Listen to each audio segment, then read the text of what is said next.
بسم اللہ الرحمن الرحیم۔ بنی اسرائیل کی اس نافرمانی کے نتیجے میں اللہ تعالیٰ نے ان کو یہ سزا دی کہ 40 سال تک فلسطین میں ان کا داخلہ بند کر دیا گیا۔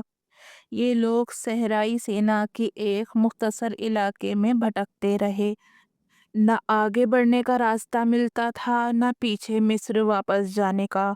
حضرت موسیٰ علیہ السلام، حضرت ہارون علیہ السلام، حضرت یوشع علیہ السلام اور حضرت کالب علیہ السلام بھی ان لوگوں کے ساتھ تھے، اور انہی کی برکت اور دعاؤں سے اللہ تعالیٰ کی بہت سی نعمتیں ان پر نازل ہوئیں، جن کا ذکر پیچھے سورہ بقرہ آیت 57 سے 60 میں گزر چکا ہے۔ بادل کے سائے نے انہیں دھوپ سے بچایا، کھانے کے لیے من و سلوہ نازل ہوا، پینے کے لیے پتھر سے 12 چشمے پھوٹے۔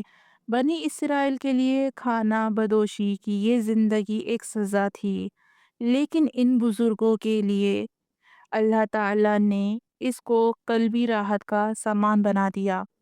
حضرت ہارون علیہ السلام اور حضرت موسیٰ علیہ السلام کی یا کے بعد دیگاری اسی صحرا میں وفات ہوئے۔ بعد میں حضرت یوشع علیہ السلام پیغمبر بنے اور شام کا کچھ علاقہ ان کی سرکردگی یعنی لیڈرشپ میں، اور کچھ حضرت ساموئیل علیہ السلام کے زمانے میں طالوت کی سرکردگی میں فتح ہوا، جس کا واقعہ سورہ بقرہ آیت 246 سے 251 میں گزر چکا ہے۔ اور اس طرح اللہ تعالیٰ نے یہ سرزمین بنی اسرائیل کے حق میں لکھنے کا جو وعدہ فرمایا تھا وہ پورا ہوا۔ پیچھے بنی اسرائیل کے اس نافرمانی کا ذکر تھا کہ جہاد کا حکم آ جانے کے باوجود اس سے جان چراتے رہے۔ اب بتانا یہ مقصود ہے کہ ایک بامقصد جہاد میں کسی کی جان لینا تو نہ صرف جائز بلکہ واجب ہے، لیکن ناحق کسی کو قتل کرنا بڑا زبردست گناہ ہے۔ بنی اسرائیل نے جہاد سے تو جان چرائی، لیکن بہت سے بے گناہوں کو قتل کرنے میں کوئی باک محسوس نہیں کیا۔ اس سلسلے میں وہ واقعہ بیان کیا جا رہا ہے جو اس دنیا میں سب سے پہلے قتل کی واردات پر مشتمل ہے۔ اس واقعے میں قرآن کریم نے تو صرف اتنا بتایا ہے کہ آدم علیہ السلام کے 2 بیٹوں نے کچھ قربانی پیش کی تھی، ایک کی قربانی قبول ہوئی، دوسرے کی نہ ہوئی۔ اس پر دوسرے کو غصہ آ گیا اور اس نے اپنے بھائی کو قتل کر ڈالا۔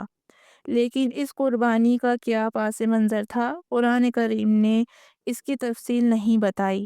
البتہ مفسرین نے حضرت عبداللہ بن مسعود رضی اللہ عنہ اور کچھ دوسرے صحابہ کرام کے حوالے اس کا واقعہ تفصیل سے بیان کیا ہے، جس کا خلاصہ یہ ہے کہ حضرت آدم علیہ السلام کے 2 بیٹے تھے، جن میں سے ایک کا نام قابیل تھا اور ایک کا حابیل۔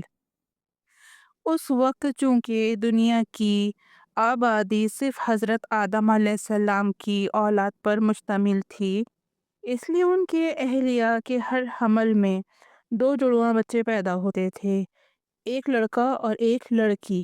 ان دونوں کے درمیان تو نکاح حرام تھا، لیکن ایک حمل میں پیدا ہونے والے لڑکے کا نکاح دوسرے حمل سے پیدا ہونے والے لڑکی سے ہو سکتا تھا۔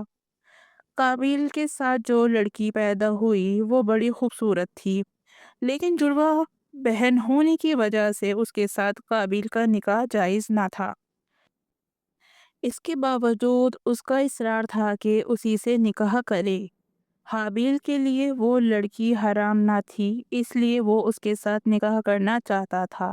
جب دونوں کا یہ اختلاف بڑھا تو فیصلہ اس طرح قرار پایا کہ دونوں کچھ قربانی اللہ تعالیٰ کی حضور پیش کریں۔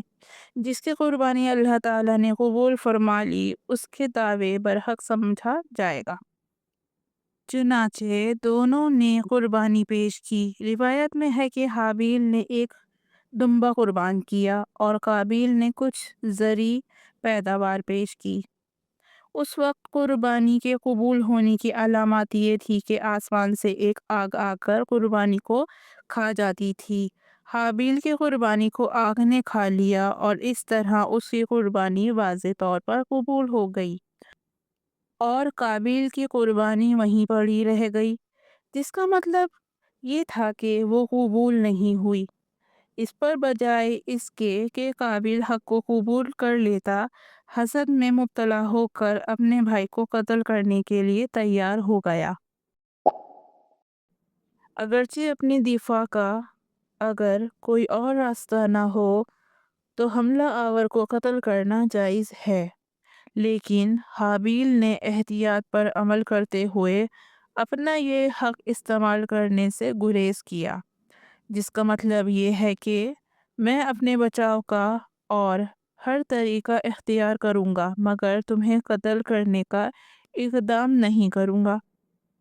ساتھ ہی اس سے یہ جتلا دیا کہ اگر تم نے قتل کا ارتکاب کیا تو مظلوم ہونے کی بنا پر میرے گناہوں کی تو معافی کی امید ہے، مگر تم پر نہ صرف اپنے گناہوں کا بوجھ ہوگا بلکہ میرے قتل کرنے کی وجہ سے کچھ میرے گناہ بھی تم پر لد جائیں تو بعید نہیں، کیونکہ آخرت میں مظلوم کا حق ظالم سے دلوانے کا ایک طریقہ احادیث میں یہ بیان ہوا ہے کہ ظالم کی نیکیاں مظلوم کو دے دی جائیں، اور اگر نیکیاں کافی نہ ہوں تو مظلوم کے گناہ ظالم پر ڈال دیے جائیں۔ یہ چونکہ کسی کے مرنے کا پہلا واقعہ تھا جو قابیل نے دیکھا، اس لیے اسے مردوں کو دفن کرنے کا طریقہ معلوم نہ تھا۔ اللہ تعالیٰ نے ایک کوا بھیجا جو زمین کھود کر کسی مردے کو دفن کر رہا تھا۔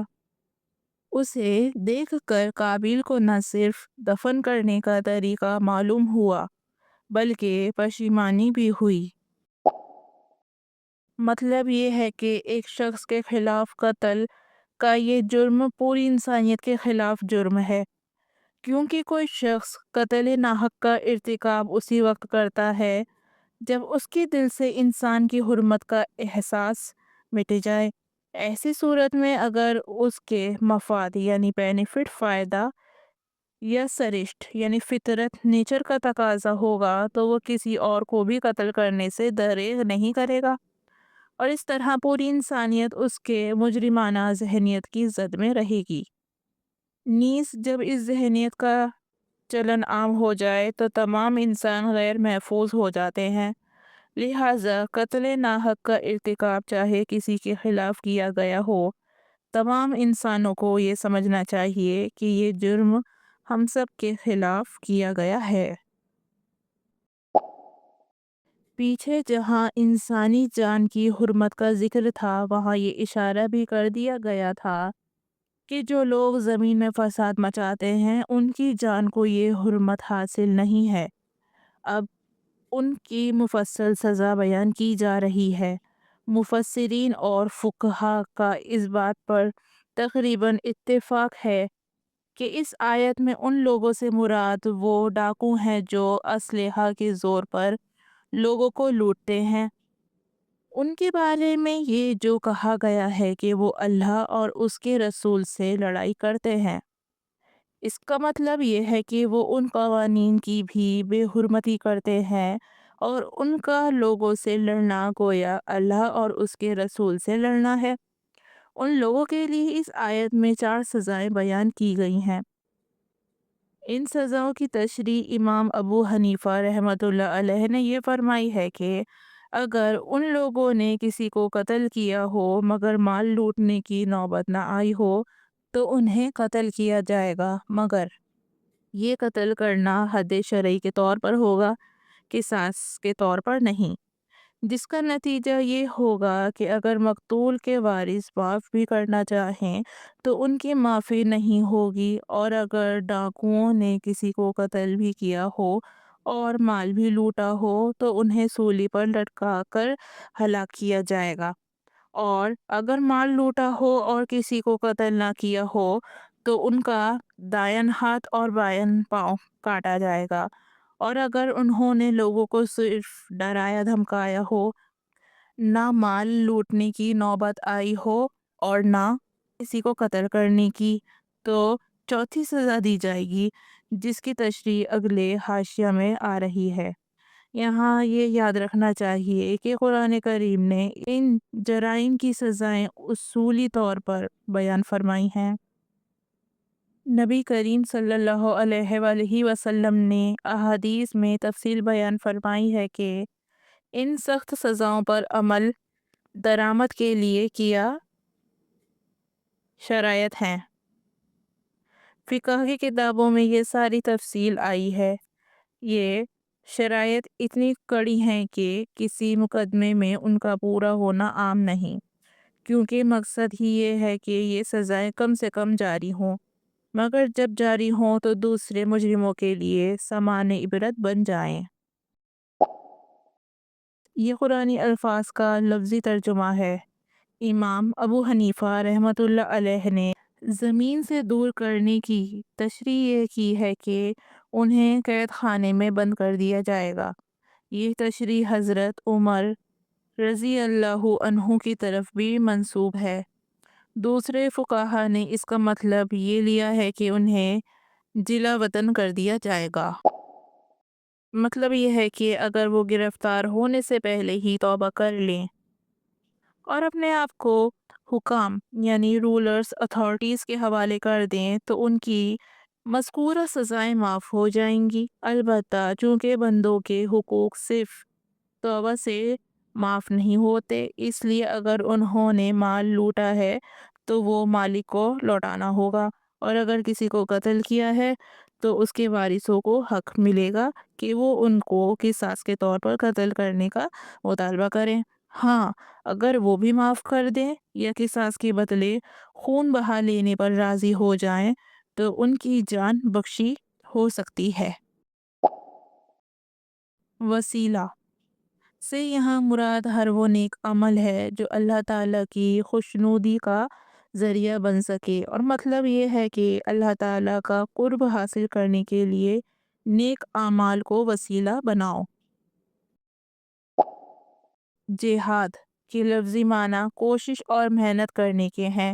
قرآنی اصطلاح میں اس کا معنی عام طور سے اللہ تعالیٰ کی رضا جوئی کے لیے دشمنوں سے لڑنے کے آتے ہیں، لیکن بعض مرتبہ دین پر عمل کرنے کے لیے ہر قسم کی کوشش کو بھی جہاد کہا جاتا ہے۔ یہاں دونوں معنی مراد ہو سکتے ہیں۔ ڈاکے کی سزا میں بھی اوپر توبہ کا ذکر آیا تھا، مگر وہاں توبہ کا اثر یہ تھا کہ گرفتاری سے پہلے توبہ کر لینے سے حد کی سزا معاف ہو جاتی تھی۔ یہاں اس قسم کے الفاظ نہیں ہیں، لہٰذا امام ابو حنیفہ رحمۃ اللہ علیہ کی تشریح کے مطابق چور کی سزا توبہ سے معاف نہیں ہوتی، چاہے وہ گرفتاری سے پہلے توبہ کر لے۔ یہاں صرف یہ بیان فرمایا گیا ہے کہ اس توبہ کا اثر آخرت میں جاری ہوگا کہ اس کا گناہ معاف کر دیا جائے گا۔ اس کے لیے بھی آیت میں دو شرطیں بیان کی گئی ہیں، ایک یہ کہ وہ دل سے شرمندہ ہو کر توبہ کرے، اور دوسرا یہ کہ اپنے معاملات درست کر لے۔ اس میں یہ بات بھی داخل ہے کہ جن جن کا سامان چرایا تھا ان کو وہ سامان واپس کرے، الا یہ کہ وہ معاف کر دیں۔ یہاں سے آیت نمبر 50 تک کی آیتیں کچھ خاص واقعات کے پاس منظر میں نازل ہوئی ہیں، جن میں کچھ یہودیوں نے اپنے کچھ جھگڑے اس امید پر حضور صلی اللہ علیہ وآلہ وسلم کے پاس لانے کا ارادہ کیا تھا کہ آپ ان کا فیصلہ ان کی خواہش کے مطابق کریں گے۔ ان میں سے ایک واقعہ تو یہ تھا کہ خیبر کے دو شادی شدہ یہودی مرد و عورت نے زنا کر لیا تھا، جس کی سزا خود تورات میں یہ مقرر تھی کہ ایسے مرد و عورت کو سنسار کر کے ہلاک کیا جائے۔ یہ سزا موجودہ تورات میں بھی موجود ہے۔ دیکھیے استثنا 22، 23، 24۔ لیکن یہودیوں نے اس کو چھوڑ کر کوڑوں اور منہ کالا کرنے کی سزا مقرر کر رکھی تھی۔ شاید وہ یہ چاہتے تھے کہ اس سزا میں بھی کمی ہو جائے، اس لیے انہوں نے یہ نہ سوچا کہ حضور صلی اللہ علیہ وآلہ وسلم کی شریعت میں بہت سے احکام تورات کے احکام کے مقابلے میں نرم ہیں، اس لیے اگر آپ سے فیصلہ کرایا جائے تو شاید آپ کوئی نرم فیصلہ کریں اور یہ مرد و عورت سنگساری کی سزا سے بچ جائیں۔ اس غرض کے لیے خیبر کے یہودیوں نے مدینہ منورہ میں رہنے والے کچھ یہودیوں کو، جن میں سے کچھ منافق بھی تھے، ان مجرموں کے ساتھ حضور صلی اللہ علیہ وآلہ وسلم کی خدمت میں بھیجا، مگر ساتھ ہی انہیں یہ تاکید کی گئی کہ اگر آپ سنگساری کے سوا کوئی اور فیصلہ کریں تو اسے قبول کر لینا، اور اگر سنگساری کا فیصلہ کریں تو قبول مت کرنا۔ چنانچہ یہ لوگ آپ صلی اللہ علیہ وآلہ وسلم کے پاس آئے۔ آپ کو اللہ تعالیٰ کی طرف سے بتا دیا گیا تھا کہ اس کی سزا سنگساری ہے، جسے سن کر وہ بوکھلا گئے۔ آپ صلی اللہ علیہ وآلہ وسلم نے انہی سے پوچھا کہ تورات میں اس کی سزا کیا ہے؟ شروع میں انہوں نے چھپانے کی کوشش کی، مگر آخر میں جب آپ صلی اللہ علیہ وآلہ وسلم نے ان کے ایک بڑے عالم ابن سوریہ کو قسم دی اور حضرت عبداللہ بن سلام جو پہلے خود یہودی عالم تھے ان کا پول کھول دیا، تو وہ مجبور ہو گئے اور اس نے تورات کی وہ آیت پڑھ دی جس میں زنا کی سزا سنگساری بیان کی گئی تھی، اور یہ بھی بتایا کہ تورات کا حکم تو یہی تھا، مگر ہم میں سے غریب لوگ یہ جرم کرتے تو یہ سزا ان پر جاری کی جاتی تھی، اور کوئی مالدار یا باعزت گھرانے کا آدمی یہ جرم کرتا تو اسے کوڑوں وغیرہ کی سزا دے دیا کرتے تھے۔ پھر رفتہ رفتہ سبھی کے لیے سنگساری کی سزا کو چھوڑ دیا گیا۔ اس قسم کا ایک دوسرا واقعہ بھی پیش آیا تھا، جس کی تفصیل نیچے آیت نمبر 45 کی تشریح میں آ رہی ہے۔ یعنی یہودیوں کے پیشوا جو جھوٹی بات تورات کی طرف منسوب کر کے بیان کر دیتے ہیں اور وہ ان کی خواہشات کے مطابق ہوتی ہے، تو یہ اسے بڑے شوق سے سنتے اور اس پر یقین کر لیتے ہیں، چاہے وہ تورات کے صاف اور صریح احکام کے خلاف ہو، اور یہ لوگ جانتے ہوں کہ ان کے پیشواؤں نے رشوت لے کر یہ بات بیان کی ہے۔ آیت 35۔ چونکہ یہ دنیا آزمائش کے لیے بنائی گئی ہے، اس لیے اللہ تعالیٰ کسی ایسے شخص کو زبردستی راہ راست پر لا کر اس کے دل کو پاک نہیں کرتا جو ضد پر اڑا ہوا ہو۔ یہ پاکیزگی انہی کو عطا ہوتی ہے جو حق کی طلب رکھتے ہوں اور خلوص کے ساتھ اسے قبول کریں۔ یہاں حرام سے مراد وہ رشوت ہے جس کی خاطر یہودی پیشوا تورات کے احکام میں تبدیلیاں کر دیتے تھے۔ جو یہودی فیصلہ کرانے آئے تھے ان سے جنگ بندی کا معاہدہ تو تھا، مگر وہ باقاعدہ اسلامی حکومت کے شہری نہیں تھے، اس لیے آپ صلی اللہ علیہ وآلہ وسلم کو یہ اختیار دیا گیا کہ چاہیں تو ان کا فیصلہ کر دیں اور چاہیں تو انکار فرما دیں، ورنہ جو غیر مسلم اسلامی حکومت کے باقاعدہ شہری بن جائیں، ملک کے عام قوانین میں ان کا فیصلہ بھی اسلامی شریعت کے مطابق ہی کرنا ضروری ہے، جیسے کہ آگے آ رہا ہے۔ البتہ ان کے خاص مذہبی قوانین جو نکاح، طلاق اور وراثت وغیرہ سے متعلق ہیں، ان میں انہی کے مذہب کے مطابق فیصلہ انہی کے ججوں کے ذریعے کروایا جاتا ہے۔ آیت 38۔ اس کا مطلب یہ بھی ہو سکتا ہے کہ وہ تورات کے احکام سے منہ موڑ لیتے ہیں، اور یہ بھی کہ حضور اقدس صلی اللہ علیہ وآلہ وسلم سے فیصلے کی خود درخواست کرنے کے باوجود جب آپ فیصلہ سناتے ہیں تو اس سے منہ موڑ لیتے ہیں۔ دوسرا واقعہ ان آیت کے پاس منظر میں یہ ہے کہ مدینہ منورہ میں یہودیوں کے دو قبیلے آباد تھے، ایک بنو قریظہ اور دوسرا بنو نذیر۔ بنو نذیر کے لوگ مالدار تھے اور بنو قریظہ کے لوگ مالی اعتبار سے ان کے مقابلے میں کمزور تھے۔ اگرچہ دونوں یہودی تھے، مگر بنو نذیر نے ان کی کمزوری سے فائدہ اٹھا کر ان سے یہ ظالمانہ اصول طے کر لیا تھا کہ اگر بنو نذیر کا کوئی آدمی بنو قریظہ کے کسی شخص کو قتل کرے گا تو قاتل سے جان کے بدلے جان کے اصول پر قصاص نہیں لیا جائے گا، بلکہ وہ خون بہا کے طور پر 70 وسق کھجوریں دے گا۔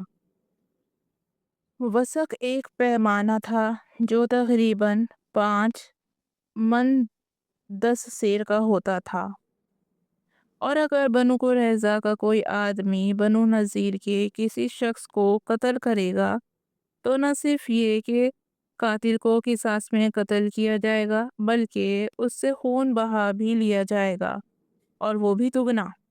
جب حضور صلی اللہ علیہ وآلہ وسلم مدینہ منورہ تشریف لائے تو ایک واقعہ ایسا پیش آیا کہ بنو قریظہ کے کسی شخص نے بنو نذیر کے ایک آدمی کو قتل کر دیا۔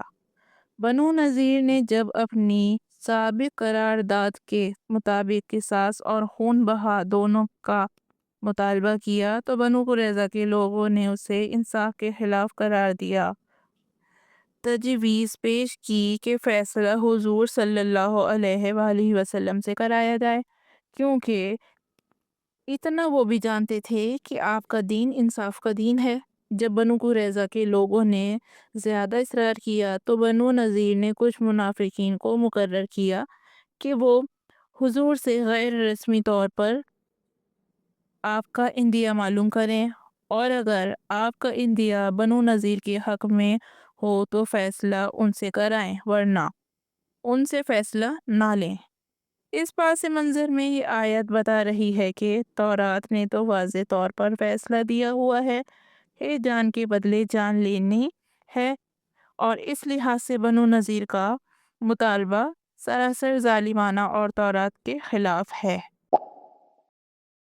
یہودی اور عیسائی حضور صلی اللہ علیہ وآلہ وسلم کی دعوت قبول کرنے سے جو انکار کرتے تھے، اس کی ایک وجہ یہ تھی کہ اسلام میں عبادت کے طریقے اور بعض دوسرے احکام حضرت موسیٰ علیہ السلام اور حضرت عیسیٰ علیہ السلام کے شریعت سے مختلف تھے، اور ان لوگوں کو ان نئی احکام پر عمل کرنا بھاری معلوم ہوتا تھا۔ اس آیت نے واضح فرمایا کہ اللہ تعالیٰ نے اپنی حکمت کے تحت مختلف پیغمبروں کو الگ الگ شرائطیں عطا فرمائی ہیں۔ اس کی ایک وجہ یہ تو ہے ہی کہ ہر زمانے کے تقاضے الگ ہوتے ہیں، لیکن ایک وجہ یہ بھی ہے کہ اس کے ذریعے یہ واضح کرنا مقصود ہے کہ عبادت کا کوئی ایک طریقہ، کوئی ایک قانون اپنی ذات میں کوئی تقدس نہیں رکھتا۔ اس میں جو کچھ تقدس پیدا ہوتا ہے وہ اللہ کے حکم سے پیدا ہوتا ہے، لہٰذا جس زمانے میں اللہ تعالیٰ جو حکم دے دیں وہی اس زمانے میں تقدس کا حامل ہے۔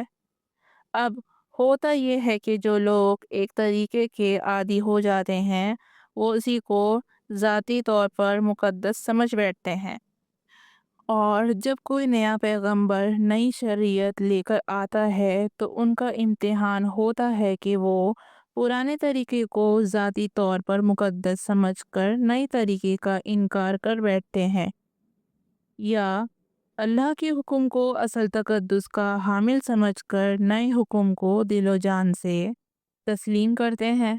آگے جو ارشاد فرمایا گیا ہے کہ لیکن تمہیں الگ شرائطیں اس لیے دیں تاکہ جو کچھ اس نے تمہیں دیا ہے اس میں تمہیں آزمائے، اس کا یہی مطلب ہے۔